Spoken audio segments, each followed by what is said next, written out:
I think being able to create that level of variability so that we can really be meeting folks where they're at rather than saying, you have to be here on your journey in order to find success with us. That's really not actually speaking to our values.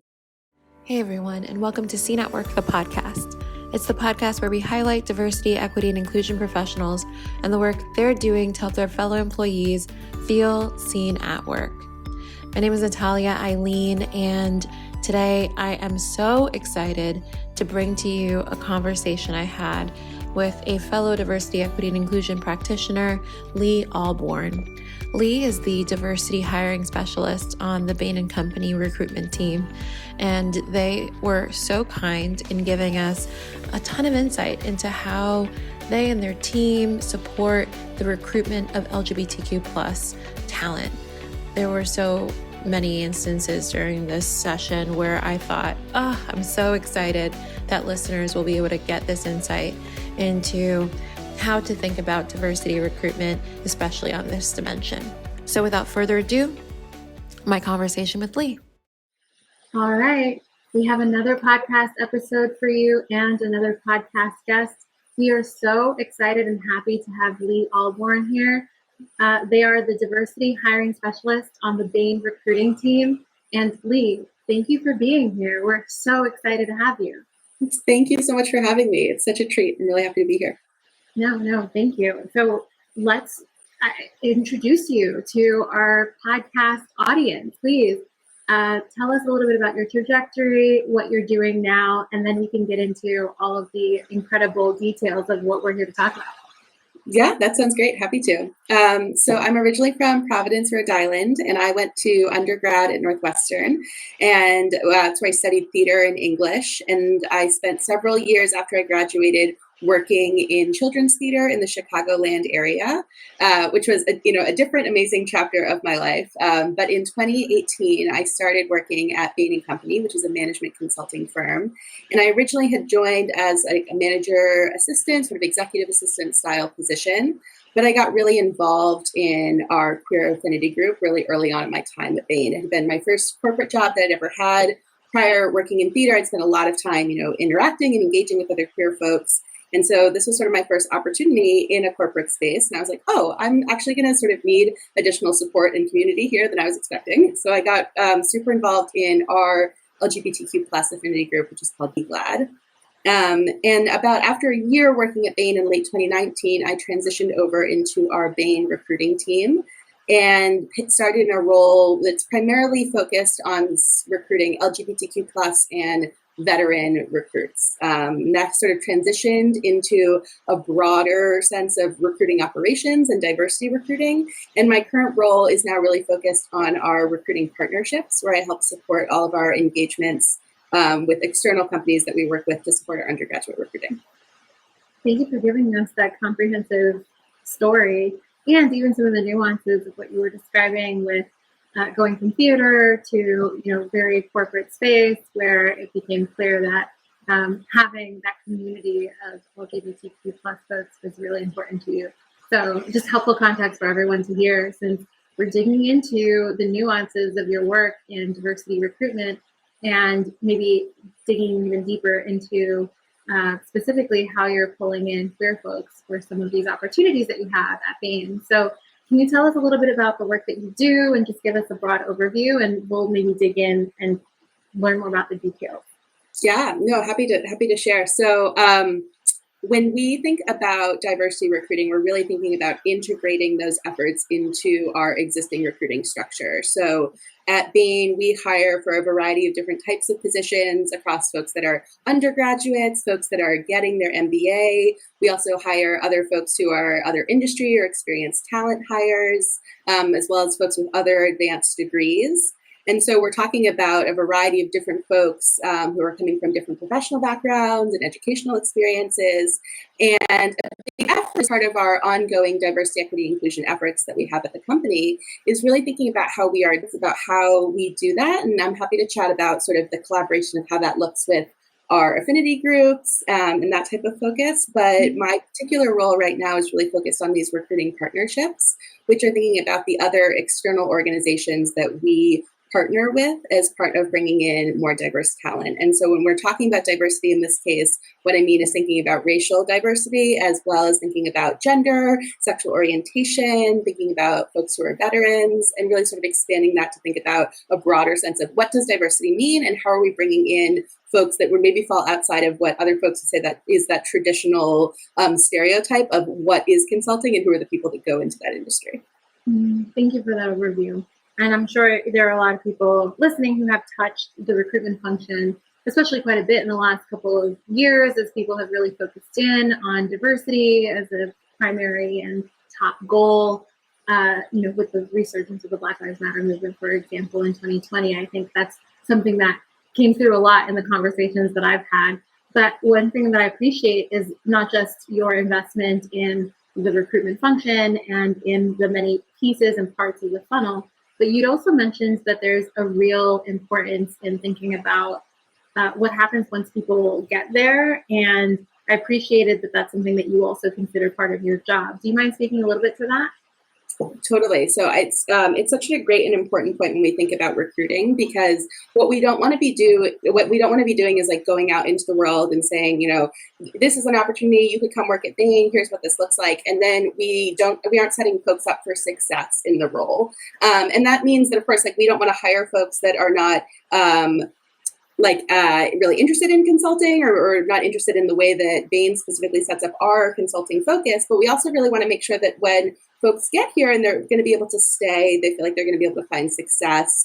And that can look like a bunch of different things, whether it means that folks are feeling supported in the mentorship structure that we have set up. It means people are getting to do the type of consulting work that they have an interest in. It means that they feel like they're building community within their office. And I think that's one of the exciting things about, especially when I'm thinking about the sort of undergraduate population that we're recruiting for, we do certainly have folks who are interested in sort of using consulting as a launch pad for their career. And they may go off and work in other industries. They may be interested in getting involved in the nonprofit sector. But we also want to make sure that folks who have an interest in like committing to a longer term career at Bain can really see themselves being able to move through the sort of leadership setup and be able to have long-term sustainable careers here. And so that's been like something that I think has been really important for us. And thinking about how we think about recruiting is that we're not just sort of, my role is very much focused on the kind of top of the funnel,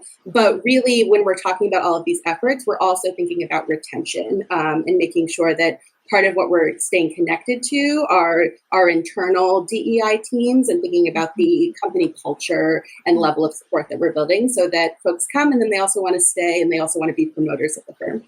Right. And I think what's interesting about that is thinking about retention as starting the moment someone gets to know your organization, right? It starts at the very top of the funnel. How do we even set up that sense of I can see myself here, I can feel valued here, even at the very beginning. Is that fair to say? Totally. I think that's one of the things that's so important about thinking about how what types of events that we're setting up when we think about a successful recruiting strategy, particularly when we're thinking about diversity recruiting or recruiting for our affinity groups that we have at Bain. We really want to make sure that we're striking that right balance of having representation of those folks be able to show up, whether they're going to speak on a panel and talk about their experiences, whether they're going to be running case workshops or having one-on-one coffee chats with folks, that we want people to be able to be connecting with people at the firm who they see themselves in. They're like, whether it's, because, we share identities or because I'm really interested in the work that you do, or you're at an office that I have interest in. That's something that's really important to us, is making sure that throughout the entire recruiting process, we're really building in that level of personalization and connection with folks so that they can get that sense of saying, I could see myself, next year taking on this type of role, or this upcoming summer, this is like the place that I want to be. Because I think that's very important when we're talking about the sort of like level of consulting firms here too, and thinking about like in contrast with our competitors. That's the thing that's really standing out is people want to know about what's the culture, because a lot of the work can look very similar at different places. And so they really want to get a sense of, if I'm going to be working with this case team, 5 days a week, and maybe we're going to be traveling together and in the post-COVID world where that allows, I want to be able to feel like this is the place that I want to land. And so that I think has been hugely helpful for us in thinking about our overall recruiting strategy is being able to leverage the folks that we currently have at the firm to be able to speak about their experiences as part of facilitating that.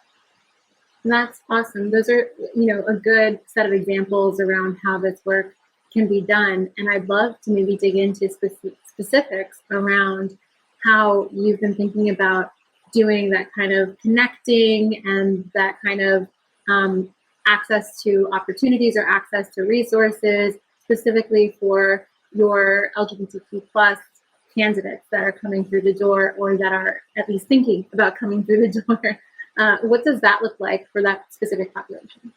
Totally. It's such a good question. I think one of the things that I like to start with first when we're sort of thinking about what does it mean to do queer recruiting is to really start with, before we kind of dive into being like, what types of events we should run or what are the populations of people that we want to be focusing on, is starting with an internal evaluation of where your company is at right now when they think about both what are our current recruiting practices and what is our current workplace culture. So I attended this talk several years ago where Carmen Morgan, who was she's the executive director of this company called Art Equity, spoke and talked about this story where she was advising this arts organization boardroom, and they were talking about this desire to get more people of color on their board.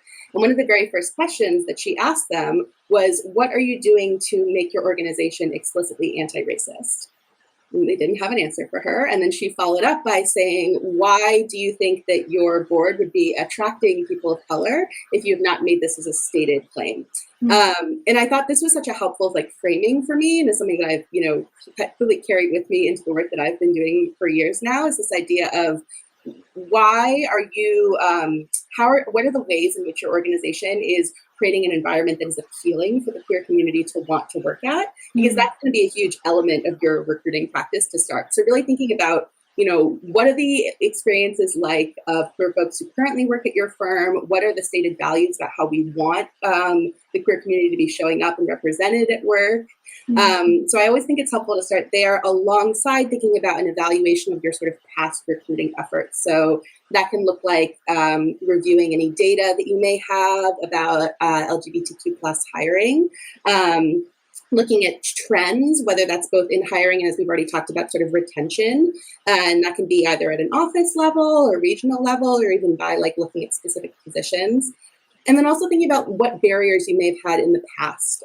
So where there's specific areas where you maybe were under-resourced that you want to commit more focus on in your upcoming recruiting. And then one of the things that I think can be really helpful is for organizations to think about setting hiring aspirations. So really being able to clearly define what would success in queer recruiting look like for us. And people can evaluate that differently. I've seen some folks talk about that, saying we want to be in line with census data for our city or for our region. For other folks, it's saying over this next 5 years, we want to grow our numbers by X, Y, and Z. I think having a really clear sense of what success can look like for us can be really helpful in making sure that we're going back and are all of these efforts really coming down to help us meet these goals. So I think that's the first piece, is really thinking about that type of evaluation. Then I would also say for organizations that are early on and sort of thinking about what does it mean to think about queer recruiting, really leveraging all of your external resources. So I talked some about the work that I do with our external partners at Bain, especially when we're thinking about recruiting for our North America offices. We have connected really closely with the Out for Undergrad LGBTQ plus annual conference, as well as RAMBA, which is the similar sort of program on the MBA side. We've attended those conferences and sponsored them, and that's always been a great sort of channel and opportunity for us to connect with a variety of queer folks. We've also run a whole sort of series of queer events at each recruiting cycle. And what's great about those is that they can be open events that anybody can register for. One of the questions that we ask folks early on when they have expressed an interest in recruiting at Bain is we ask them about if they have an interest in our affinity groups, and if so, which ones. And so folks can say, oh, yes, I have an interest in learning more about BGLAD, your LGBTQ plus group. That's a great way for us to then be able to say, we're hosting this event, would you like to come? Or even, you express an interest in BGLAD, can I get you connected to somebody, who currently has the position that you're recruiting for in an office of your interests, be able to have dialogue with them. That's one of actually my favorite parts of my role, is the opportunity to really connect and talk with queer recruits who are interested in learning more about, aside from the kind of messaging that you may get in some of these larger presentations, I want to talk one-on-one with another person and be able to either, get my questions answered, but a lot of it is also just sort of like I have a lot of assumptions about what it means to be queer in a corporate space, and it can be really helpful to have that conversation, really just that myth busting of, some of those, fears or concerns may be true and some of them may not be. And it can be really helpful to be able to speak to someone else who's already lived through that experience and could talk to us through that as well. So those are a couple, and I'm happy to kind of dig in more too as well. Well, I appreciate you sharing those details and those specifics, especially around how you're leveraging the employee resource group. That can either be a source of individual one-on-one resources that people can tap into and chat with to get those kinds of details and to really feel individually supported. Or you also mentioned pulling them in for certain events and things like that. Can you speak to any other ways that you are leveraging the employee resource groups? Because I can imagine some of our listeners trying to think about how to do a better job of this. And if they already have these groups forming or in formation, doing their thing, they can be a really helpful complementary force. Is that fair to say?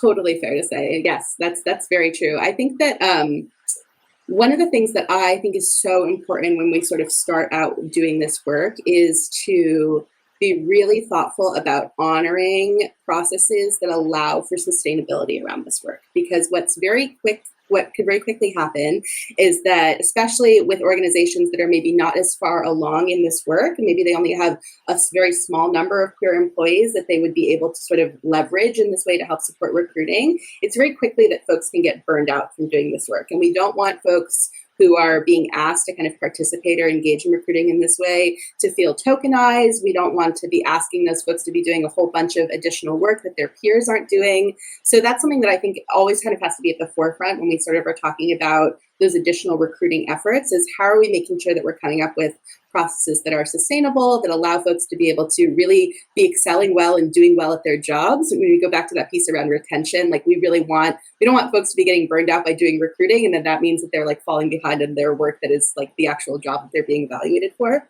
So it's helpful for us early on to kind of get a sense of what folks' interests are. Some folks who have come into the Bain and who I've worked with really closely over the past couple of years have a ton of energy around recruiting. And they really love doing this work. They love getting to meet with recruits. They love case prepping folks. They love getting to chat with people. Mm-hmm. And we really want to like harness that energy and figure out like how to engage with those folks too.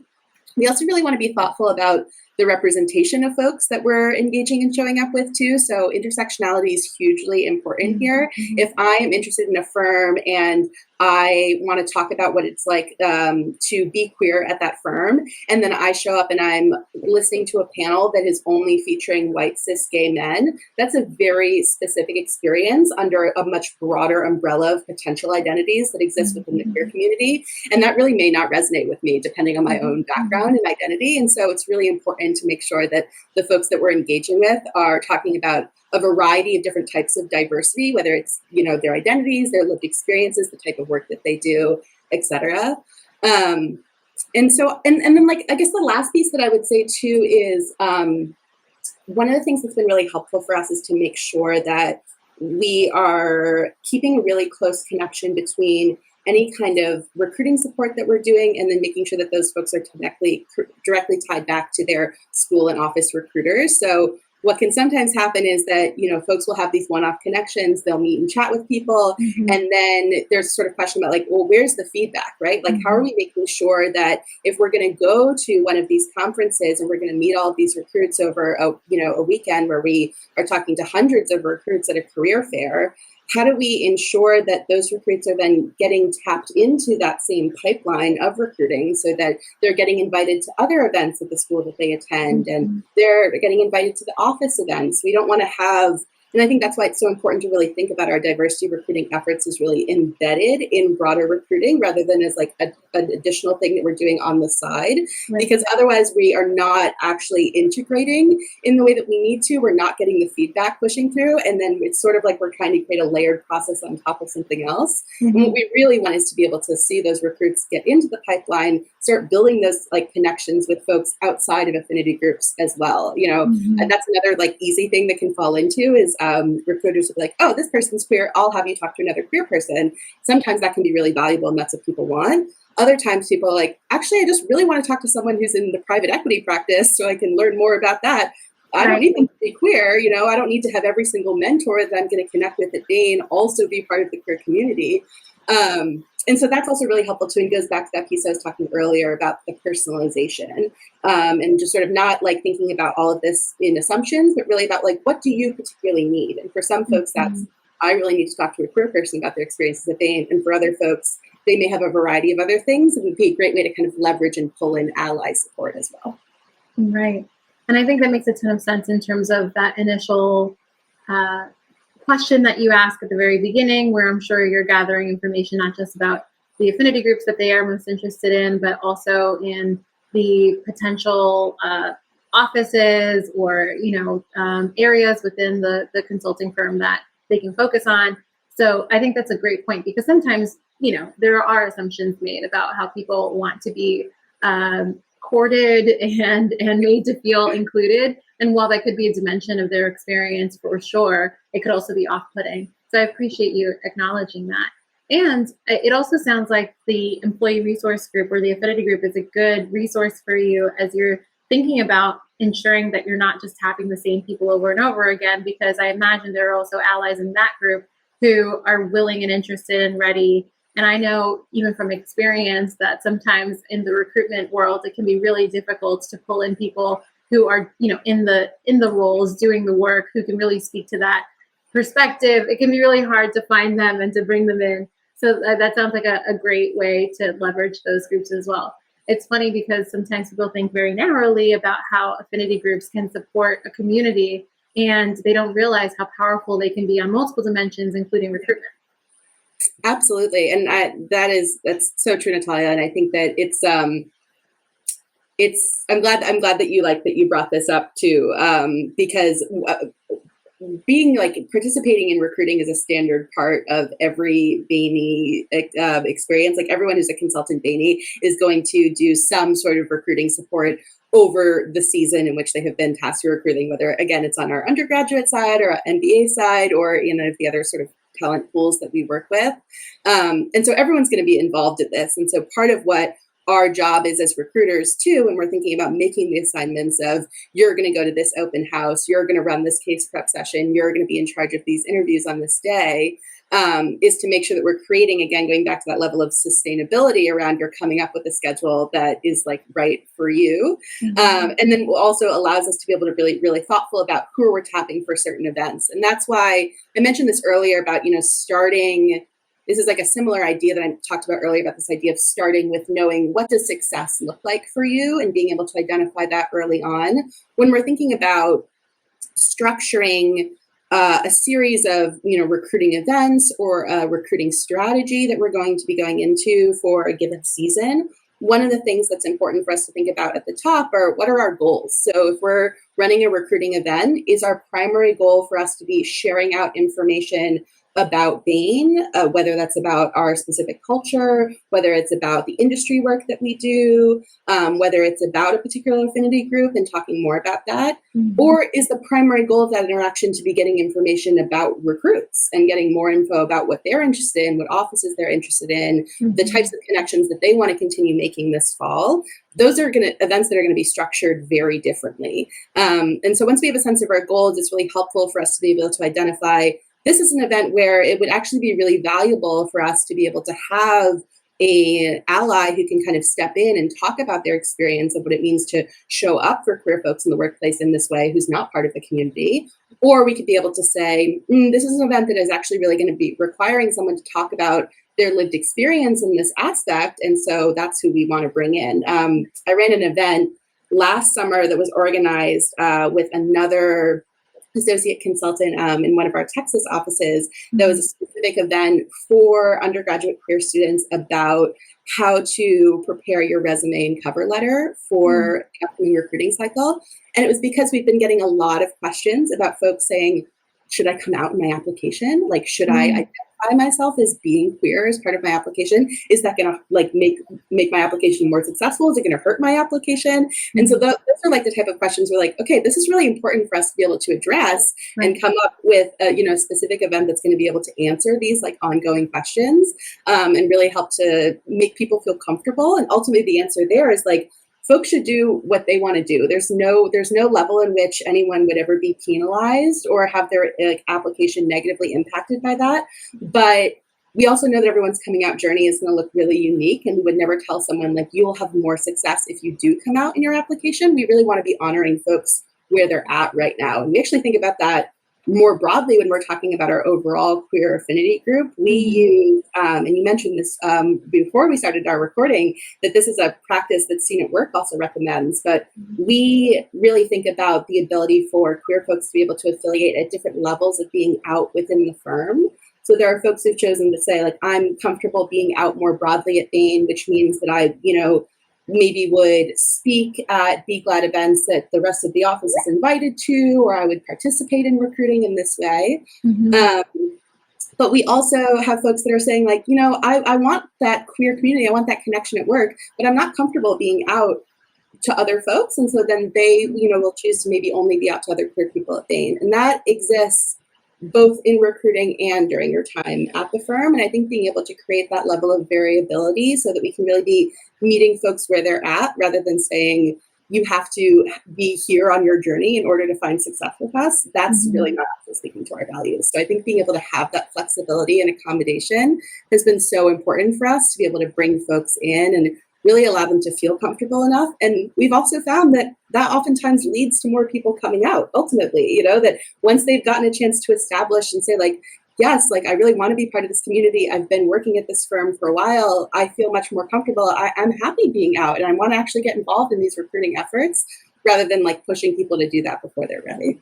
Yeah. And I mean, what you're describing, it sounds like is affirmation and really allowing people to feel that in this space, I can be more myself than maybe I even thought, which is such a beautiful thing that that can lead to. I appreciate you tapping into that tiered system and into some of the complexity that comes along sometimes with recruiting this group and this wonderful community, because it is a uniquely, sensitive thing to think about. And I'm sure there are people who have wanted to really dig into LGBTQ plus recruitment and have been really eager to put in some real operational systems around how to do it well. And even just hearing the way that y'all are doing it and the way that it can be, again, affirming in a very positive way can be, I'm sure, very exciting for some people to hear and learn.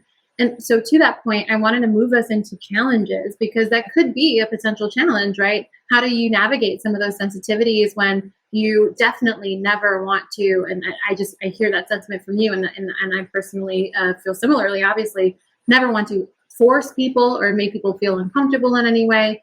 And so I don't know if you have any more to say about that potential challenge as a recruiter or as a recruitment team, really trying to bring that population, really trying to uplift it within the top of funnel context.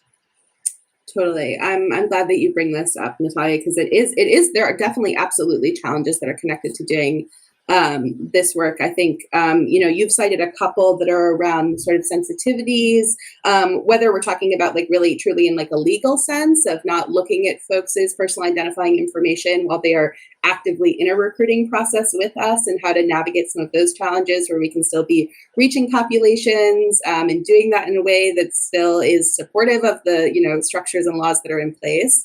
But also like for folks that are maybe very early on in their journey, and we've talked about this a little bit, but maybe don't have as many queer folks that are sort of part of their firm and are sort of experiencing some of those challenges of, it's hard for us to really like leverage our affinity groups if our version of affinity group is like one or two people too. And so I think that what can be really helpful is to take a lot of these strategies and think about them to scale. Bain is a very large global company that has literally thousands of employees. And so our structure is going to look very different than if you're talking about a organization that has one office and 15 total staff. So that strategy is going to look really different in the way that you're thinking about that kind of recruiting process.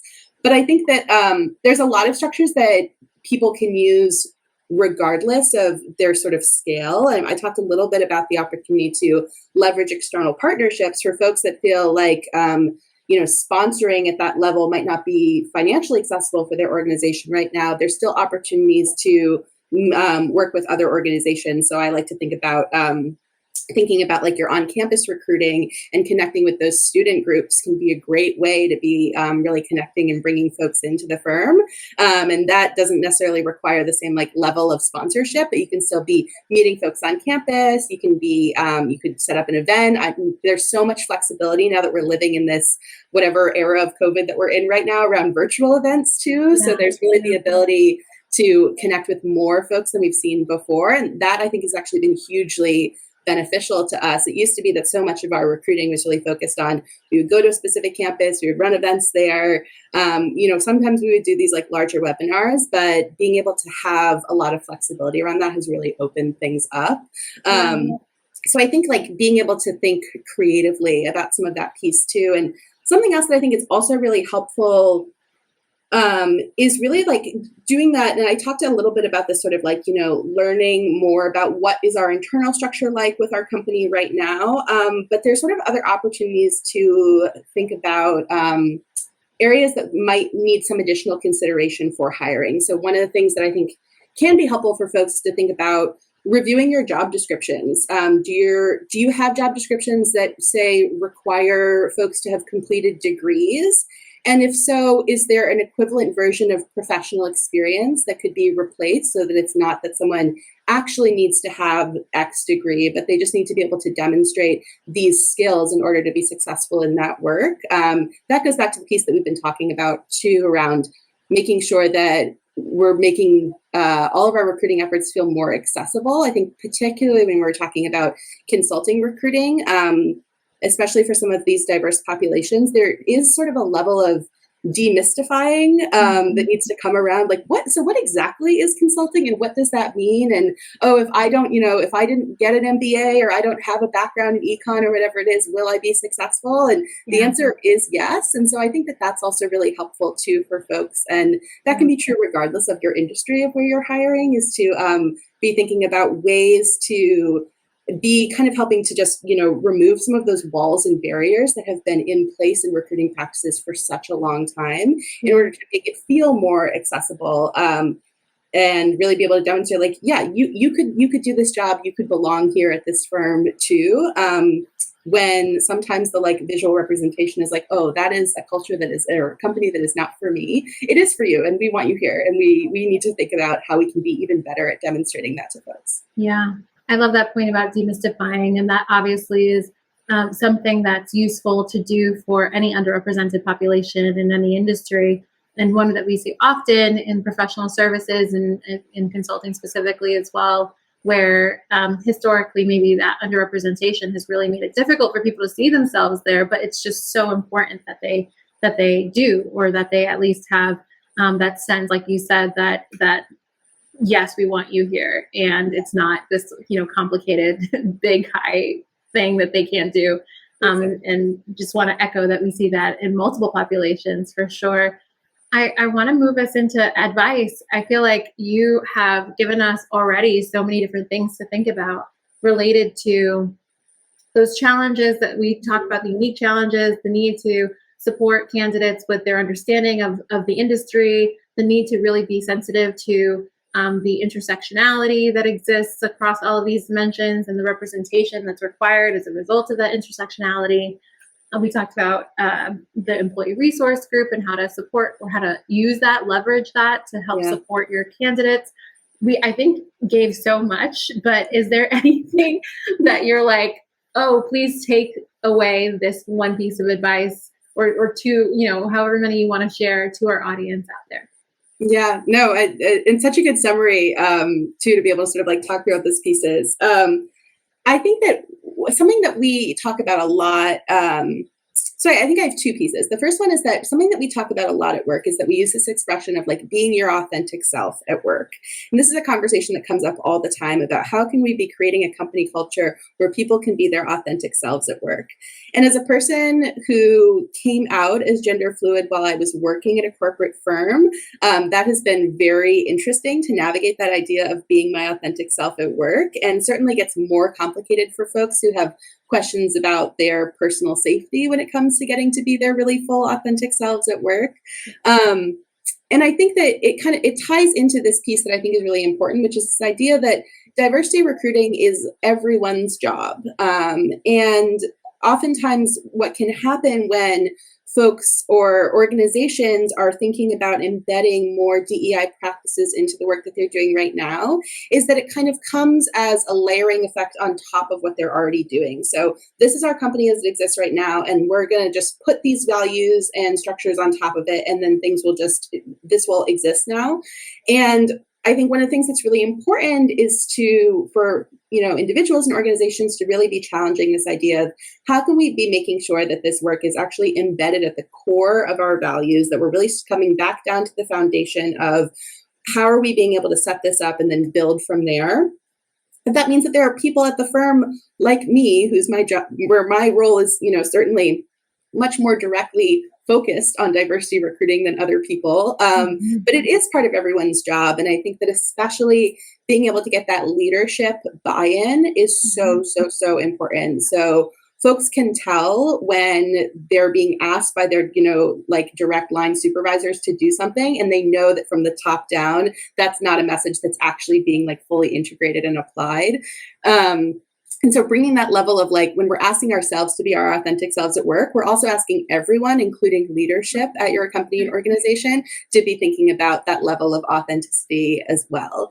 And so I think that that's really crucial, is for folks to be really thinking about all of this work as everyone's responsibility, rather than something that we're sort of pushing off to certain folks to be able to execute and make happen, and then everything else will just stay the same as how it's always been. And so there's a level of learning and unlearning that is required from everybody in these positions in order to really fully realize the potential of what it means to do this type of work.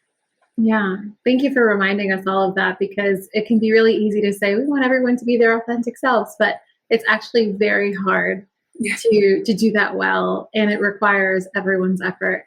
So thank you again, Lee, for being here with us today. We thoroughly enjoyed it, and thank you for sharing all of your nuggets of wisdom. Thank you so much for having me. That was really a pleasure. I appreciate it.